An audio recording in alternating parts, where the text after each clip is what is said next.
ආයුබෝවන් අපි මේ වීඩියෝ එකෙන් කතා කරන්න යන්නේ Java EE සහ Maven කියන්නේ මොකක්ද කියන එක ගැන. අපි මුලින්ම මේ Java EE කියන එක ගැන පොඩ්ඩක් බලමු. Java කියන එක ගත්තාම Java කියන්නේ ලැන්ග්වේජ් එකක් නේ. එතකොට ඉස්සර ඒ කියන්නේ JDK 9 විතර වෙනකන් මෙන්න මේ JDK පැකේජ් එකේ ආවා Java SE වලට අදාළ ෆයිල්ස් සහ Java EE වලට අදාළ ෆයිල්ස්. මේ SE කියන්නේ ස්ටෑන්ඩඩ් එඩිෂන් කියන එක, EE කියන්නේ එන්ටර්ප්‍රයිස් එඩිෂන් කියන එක. SE කියන එක අපි පාවිච්චි කරන්නේ normally Java language එකේ බේසික් දේවල් යූස් කරන්න. ඒ කියන්නේ නිකන් ඔයා හිතන්නකෝ දැන් ඔය අපි සිස්ටම් අවුට්පුට් එක අපි normally කරන ඕන දෙයක් SE එකෙන් කරන්න පුළුවන්. හරිද? කියන්නේ Java වල බේස් එක තමයි Java SE වලදී. හරිද? ස්ටෑන්ඩඩ් එඩිෂන් එක. ඒතකොට මේ එන්ටර්ප්‍රයිස් එඩිෂන් එකේ තියෙන්නේ enterprise applications හදන්න ඕන technologies නිකන් web communication වලට අදාළ දේවල් ඊට පස්සේ protocol handling කියන application layer එක protocol handle කරන ඒවා අන්න ඒ වගේ දේ. හරිද? එතකොට මේක JDK එකේදී මෙන්න මේ EE කියන පැකේජ් එක JDK version 9 වෙනකන් ආවා. හරිද?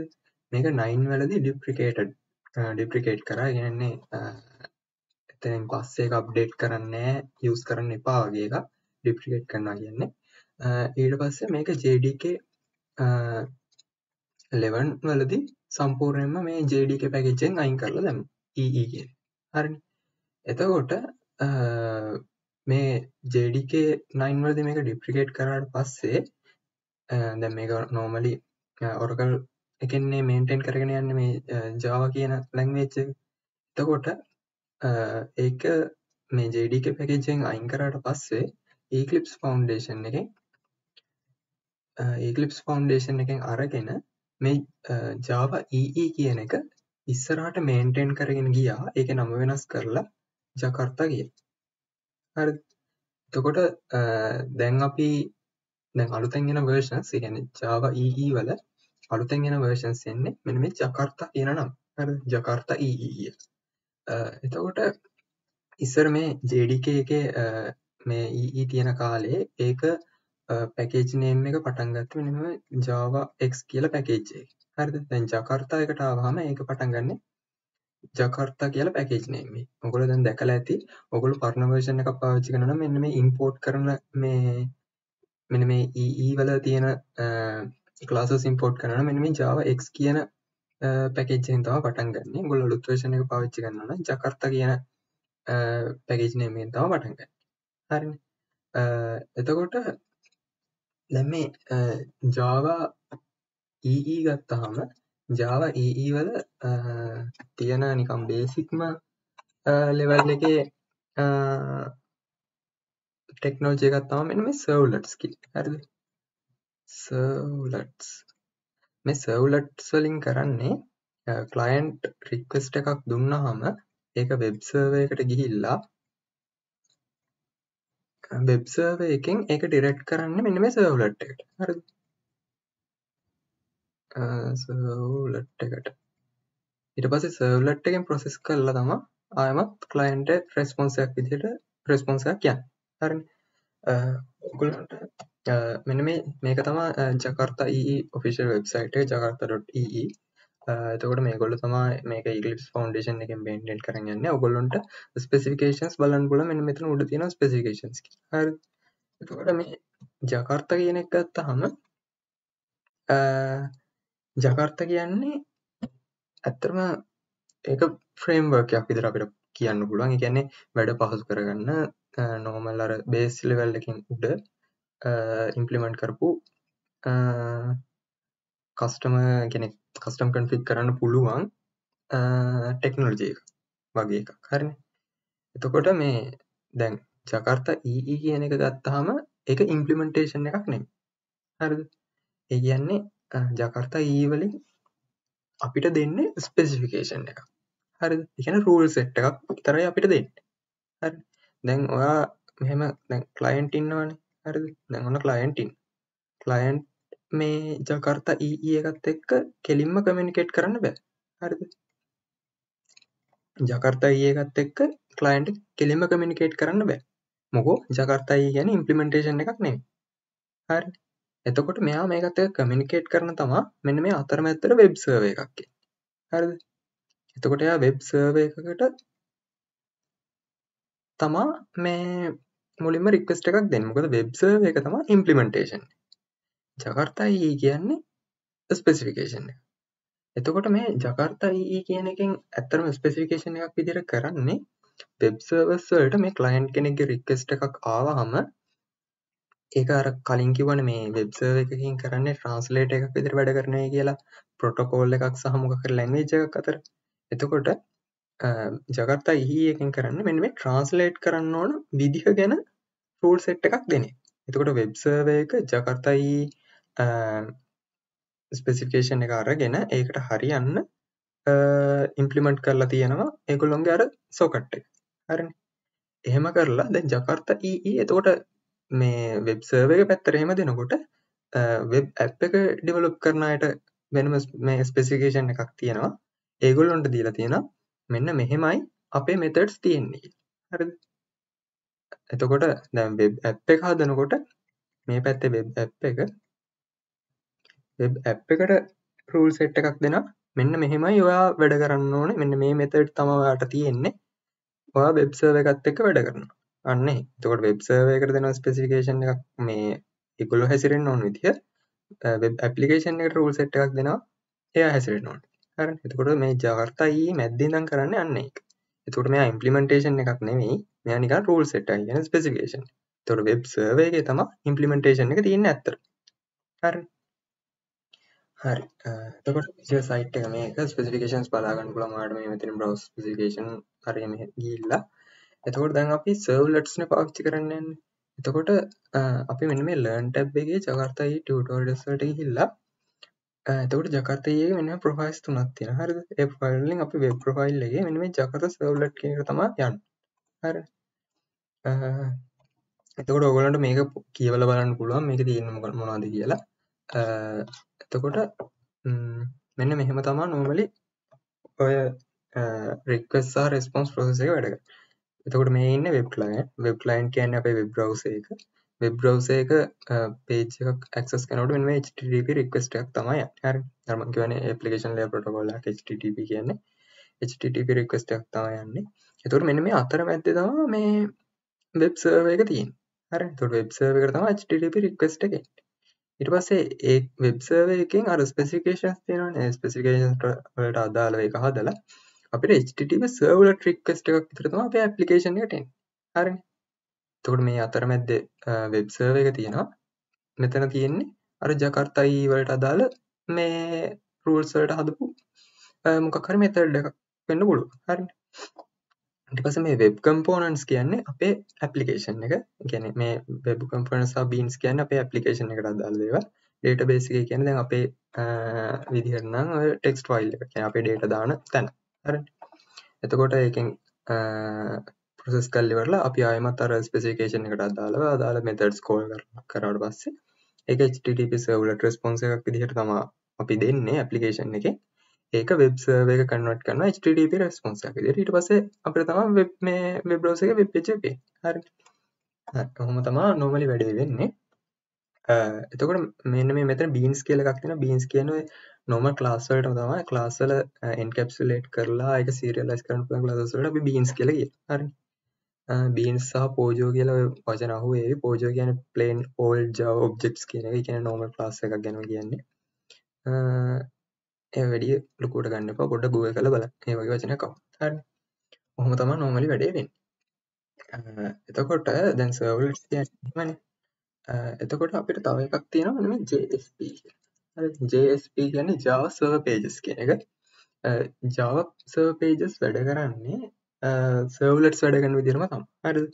JSP එකක් කියන්නේ සාමාන්‍ය HTML based file එකක්ම තමයි. හරිද? HTML based file එක. හැබැයි මේකේ එක්ස්ටෙන්ෂන් එක .jsp. හරිනේ. ඒ වගේම HTML අතරේ අපිට Java කෝඩ්ස් පාවිච්චි කරන්න පුළුවන්. හරිනේ. අපේ process වලට. හරිද? එතකොට අපේ අර දැන් normally දැන් Javaත් එක්ක වැඩ කරනකොට ගොඩක් වෙලාවට දැන් Java application එකක් හැදුවොත් අපි වෙනම application එකක් දාලා මේ වෙබ්සයිට් එක host කරන්නේ නැතුව අපිට Java වලින්ම ඒක කරගන්න තිබුණා නම් හරිනේ. එතකොට අන්න ඒකට පහසුවක් වෙන තමයි මේ JSP කියන එක හඳුන්වලා දීලා තියෙන්නේ. හරි. එතකොට JSP එකක් කරන්න මෙහෙම මෙන්න මේ විදිහට තමයි JSP එකක් වැඩ කරන්නේ. හරිනේ. එතකොට request එකක් දෙනවා. request එක එනවා කවුද client ගෙන්. ඒ කියන්නේ අපේ Chrome එක වගේ එකකින් ඊට පස්සේ web server එක server extension එක මෙන්න මේ JSP handle කරන්නේ JSP engine එකක් තියෙනවා. හරිද? එතකොට JSP ලියන්න වෙනම JSP specification එකකුත් තියෙනවා Jakarta EE වල. හරිනේ. එතකොට Jakarta EE කියන්නේ අර එක ස්පෙසිෆිකේෂන් එක නේ. එයා ප්‍රොජෙක්ට්ස් ගොඩක් හැන්ඩල් කරනවා. හරිද? ලොකු මේ ප්‍රොජෙක්ට් එකක් තමයි මේ Jakarta කියන්නේ. එතකොට ඒකේ JSP වලට වෙනම API එකක් තියෙනවා. හරි. එතකොට JSP engine එකකින් කියන්නේ අර implementation එක. JSP engine එක ගොඩක් වෙලාවට දෙන web server එක ඇතුළේ. හරිනේ. implementation. එතකොට JSP එක servlet එකකට compile වෙන එක තමයි වෙන්නේ. හරි. එතකොට JSP එකක් කියන්නේ අන්තිමේ servlet එක. හරිනේ. ඊට පස්සේ servlet එක අර සාමාන්‍ය විදිහටම response එකක් විදිහට කන්වර්ට් වෙලා web server එකේ response එක යනවා. හරි. එතකොට අපිට තව එකක් හම්බෙනවා MVC architecture කියලා. හරිද? MVC architecture එකේ කියන්නේ model view controller කියන එක. හරිද? model view controller. මේ model එකක් කියන්නේ අපේ normal Java instance එකක්. ඒ කියන්නේ Java class එකක් හදලා ඒක අපි object එකක් කරනවානේ. අර new keyword එක දාලා. අන්න ඒ වගේ එකට තමයි model එකක් කියන්නේ. හරිද? එතකොට සාමාන්‍යයෙන් ඔය හිතන්නකෝ දැන් අපි book shop එකක් manage කරනවා කියලා. එතකොට අපි අර book class එකක් හදනවානේ. එතකොට පොතට අදාළව තියෙන model එක තමයි book කියන්නේ. book class. අපි model එක පාවිච්චි කරන්නේ අපේ enterprise level application එක තියෙනවා. කියන්නේ අපේ web app එක තියෙනවානේ. ඒ web app එක පුරා අපේ data ගෙනියන්න තමයි models පාවිච්චි කරන්නේ. හරිද? ඊට පස්සේ view එකේ කියන්නේ අපේ web browser එකේ පේන දේ. හරිද? එතකොට දැන් අපේ case එකේදී නම් ඒක web page එක view එකේ කියන්නේ. සමහර වෙලාවට ඒක web page එකක් නොවෙන්නත් පුළුවන් නිකන් API එකක් REST API කියලා එකක් තියෙනවා. ඒක ඔයගොල්ලන්ට ඉස්සරහට හම්බෙවි. පොඩ්ඩක් Google කරලා බලන්න. සමහර වෙලාවට ඒ වල view එක වෙනස් වෙන්න පුළුවන්. text එකක් විතරක් එන්න පුළුවන්. හරිද? එතකොට control එකෙන් කියන්නේ මෙන්න මේ අර request response handle කරන තැන තමයි control එකේ කියන්නේ. හරිද? හරි. එතකොට MVC කියන එක තමයි. එතකොට MVC එකත් එක්ක මෙන්න මේ JSP වැඩ කරන්නේ මේ විදිහට. JSP සහ servlets. දැන් මෙන්න මේ දෙවෙනි figure එක බලන්නකො. මේක දැන් web browser එක තියෙන මෙතන. web browser එකෙන් request එකක් එවනවා. ඒ කියන්නේ control එකට. ඒ කියන්නේ control එක කියන අපේ servlet එක. හරිනේ. ඒකෙන්නේ අපේ request response handle කරන්නේ. එතකොට servlet එක තමයි control එක. ඊට පස්සේ මේ control එකෙන් මොකක් හරි model එකකට හරි නැත්නම් ගොඩක් වෙලාවට කියන්නේ model එකට කෙලින්ම යන්නෙත් නෑ ගොඩක් වෙලාවට.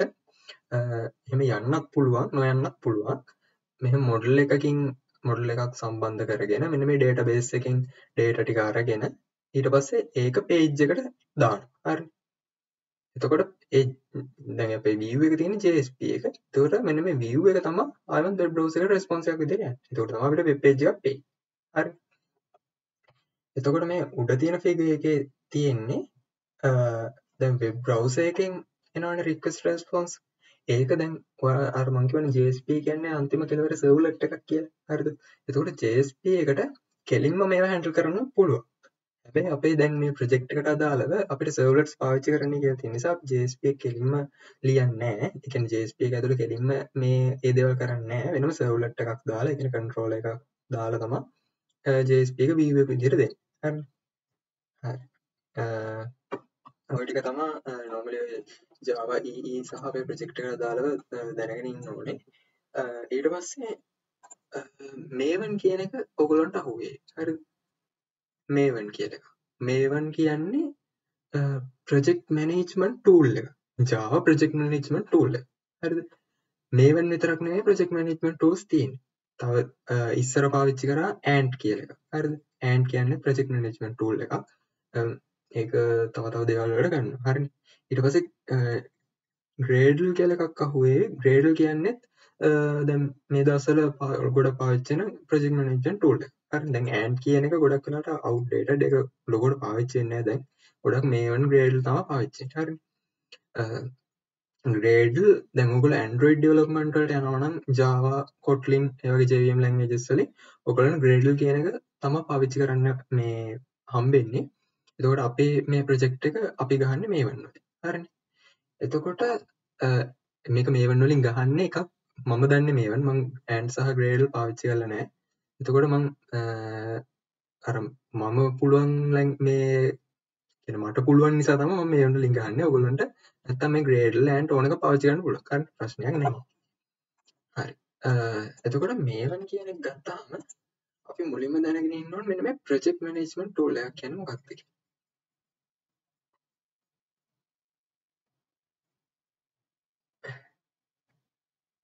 ප්‍රොජෙක්ට් මැනේජ්මන්ට් ටූල් එකක් කියන්නේ මෙහෙමයි. දැන් Java ගත්තාම දැන් අපි Java ඇප්ලිකේෂන් එකක් ලියනවා අපි මුලින්ම JDK ඉන්ස්ටෝල් කරගන්නවා.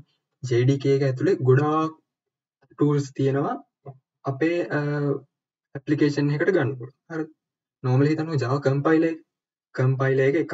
ඒ කියන්නේ ප්‍රොජෙක්ට් එකක් කම්පයිල් කරලා ඒ කියන්නේ බිල්ඩ් ප්‍රොජෙක්ට් එක බිල්ඩ් කරනවා අපිට Java compiler එක. ඊට පස්සේ හිතන්නකෝ ඔයාලා ඩොකියුමන්ටේෂන් එකක් වගේ දාගන්න ඕනේ කියලා අර මම මේ කලින් වීඩියෝස් වල පෙන්නුවේ JDK API ඩොකියුමන්ටේෂන් එක. දැන් මේ වගේ එකක් අපිට උනත් හදන්න පුළුවන් අපේ ඇප්ලිකේෂන් එකට. අපි ලයිබ්‍රරි එකක් රිලීස් කරනවා නම් අපිට ඒ වගේ එකක් හදන්න. එතකොට JDK එකේ තියෙනවා Javadoc tool කියලා එකක්. හරිනේ. අන්න ඒ වගේ tools තියෙනවා. ඊට පස්සේ තව එළියෙන් දාන ඒවා තියෙනවා. හරිද? ඒ වගේ ඒවා දැන් හැම ප්‍රොජෙක්ට් එකකටම වෙන වෙන විදිහට මැනුවල් කරන්නත් බෑ. හරිද? දැන් ලොකු ප්‍රොජෙක්ට් එකක් හදනවා නම් ඔය මල්ටි මොඩියුලර් ප්‍රොජෙක්ට් එකක් වගේ හදනවා නම් දැන් හිතන්නකෝ JDK වගේ ප්‍රොජෙක්ට් එකක් හදනවා නම් අපි Java වලින් ලොකු ඇප්ලිකේෂන් එකක්. එතකොට ඒවා මේ අර හැම ප්‍රොජෙක්ට් එකකටම කෑල්ලෙන් කෑල්ල වෙනස් වෙන්නත් බෑ. හරිද? ඒ කියන්නේ අපිට common rule set එකක් තියෙන්න ඕනේ. common configuration එකක් තියෙන්න ඕනේ අපේ හැම ප්‍රොජෙක්ට් එකක්ම manage කරන්න පුළුවන්. අන්න එතකොට තමයි මෙන්න මේ project management tools කියන එක එන්නේ. හරිද? එතකොට project management tools වලින් අපිට build එක ඒ කියන්නේ එක configuration එකක් දීලා අපි configuration file එකක් හදනවා. දැන් මේවන් වගේ එකක් ගත්තාම මේවන් වල pom.xml කියලා එකක් තියෙනවා. pom.xml එකෙන් කියන්නේ මේ pom කියන එකේ කියන project object model කියලා. එතකොට මේවන් එකට අපි මෙන්න මේ වැඩේ මෙහෙමයි වෙන්න ඕනේ කියලා configuration එක දෙන්නේ pom එකේ. pom.xml එකේ. හරිනේ. මෙන්න මේ libraries තමයි අපි පාවිච්චි කරන්න ඕනේ. අන්න ඒ වගේ. හරි. එතකොට project management tool එකෙන් කරන්නේ කියන්නේ මේවන් ගත්තාම මේවන් එකෙන් මෙන්න මේ pom එක read කරලා pom එකේ අදාළ දීලා තියෙන මේ configuration වලට අදාළව අපි project එක build කරනවා. හරි. ඔන්න ඔක තමයි අපි project management tool එකක් පාවිච්චි කරන්නේ. එතකොට ඔයගලන්ට මේවන් ගැන මෙන්න මේ maven.apache.org site එකෙන් බලන්න පුළුවන්. එතකොට Apache Foundation එකෙන් තමයි මේවන් handle කරගෙන යන්නේ. ඔයගලන්ට මේ site එකෙන් බලන්න පුළුවන් මොකද්ද මේවන් කියන්නේ සහ කොහොමද මේවන් පාවිච්චි කරන්නේ කියන එක. එතකොට මේ වීඩියෝ එකේ මේ ටික තමයි තියෙන්නේ. අපි ඊළඟ වීඩියෝස් වලදී බලමු කොහොමද අපේ ප්‍රොජෙක්ට් එක හදන්නේ සහ කොහොමද අපි කෝඩින් පාර්ට් එක යන්නේ කියලා.